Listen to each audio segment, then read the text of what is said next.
The Turning Point USA team honoring Charlie Kirk's memory at the UFC 322 by handing out more than 3,000 Freedom shirts. The same iconic shirt he was wearing when he was assassinated just 2 months ago. Our next guest was in the middle of the action last night. Turning Point USA contributor Jack Posobiec joins us now with more. Jack, it's so great to have you, especially on set. Your beautiful wife Tanya here in the studio as well. Tell us what it was like last night. You know, last night was really incredible. Thank you so much for having me here. And it's kind of emotional knowing that Charlie himself was sitting right here, just a couple of months ago, and he had his daughter and everyone was here. But, there's been so much negativity in the last couple of months with violence, not just what happened to Charlie, but I think violence in our whole country. There's been upheaval. And we tried to come out there last night to do something that would highlight something positive, something good, to show that there's still goodness in the world, to show that there's still a chance for redemption, even in many cases. And so, look, we had 3,000 shirts. We had no idea if that was, people would want them, if we could even get 3,000 out. We handed out all 3,000 in just 1 hour. You needed more. We ran out. We completely ran out. And look, here's video of you doing just that. Talk to me about the fact that you chose to come to one of, if not the most progressive, liberal left cities in the country, just elected a socialist mayor, and yet you came in here. Well, look, here's what it is, right? We're either going to get MAGA or we're going to get Marxism. And Charlie talked about that a lot. He talked about Mondaminomics. And New York City at the same time, look, there's the Freedom Tower here. There's obviously the 9/11 history. And we came in because we said freedom is not going to go away. Freedom is going to fight. That's what Charlie Kirk stood for. New York City is America's most iconic city. And I say this as a Philly guy, that it is the greatest city in America. It just is, right? Sorry, Dad. But good history. But it really a great history. Talk about freedom. Talk about America. But freedom is going to fight.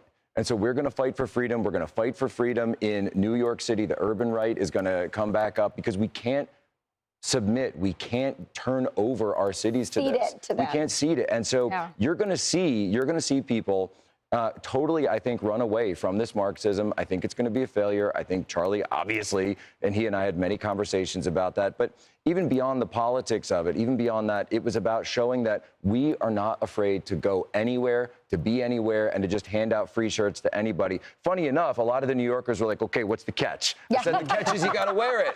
The catch is you got to wear it. They're always like, there's got to be something behind this free What's the angle? What's the angle? Yeah. A Republican presidential candidate has not won New York City since 1924, Calvin Coolidge. And of course, Ronald Reagan was the last Republican to win the state. 1984. Well, and that's a good point. It doesn't have a long history of, but this is really a national play.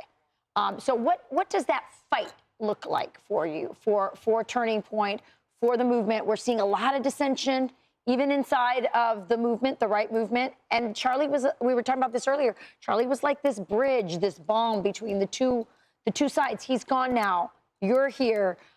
What's next for the movement? How do you guys fight? Well, look, Charlie was always a bridge builder, and Charlie's biggest contribution was that he wanted the coalition to stay together. He understood that if you look at the coalition that Trump put together, and Charlie obviously was a major part of in 2024, that was the coalition that won the country 7 out of 7 of the swing states, as well as winning the popular vote. So when you put all those pieces together, that's how you can win going forward. But the biggest thing, and Charlie talked about this in a huge interview, just a couple of months before he was murdered by this insane leftist, that he believed that improving the people's economic conditions, specifically for young people, Gen Z, affordable housing, doing something about the debt crisis, that this was paramount. Because if you don't go to those people and you don't work on improving the economic conditions, yes, we know the GDP, yes, we know the stock market, but look at the cost of living. Look at the actual conditions that people are living in. If you don't do something about that, they're going to turn to Marxism. They're going to turn to Mamdani. And Charlie was talking about that day after day after day. And big reason President Trump won the election in 2020. And now you carry that torch as well. Jack Posobiec, thanks for being here. Thanks, guys. Appreciate it. I'm Steve Doocy. I'm Brian Kilmeade. And I'm Ainsley Earhart. And click here to subscribe to the Fox News YouTube page to catch our hottest interviews and most compelling analysis.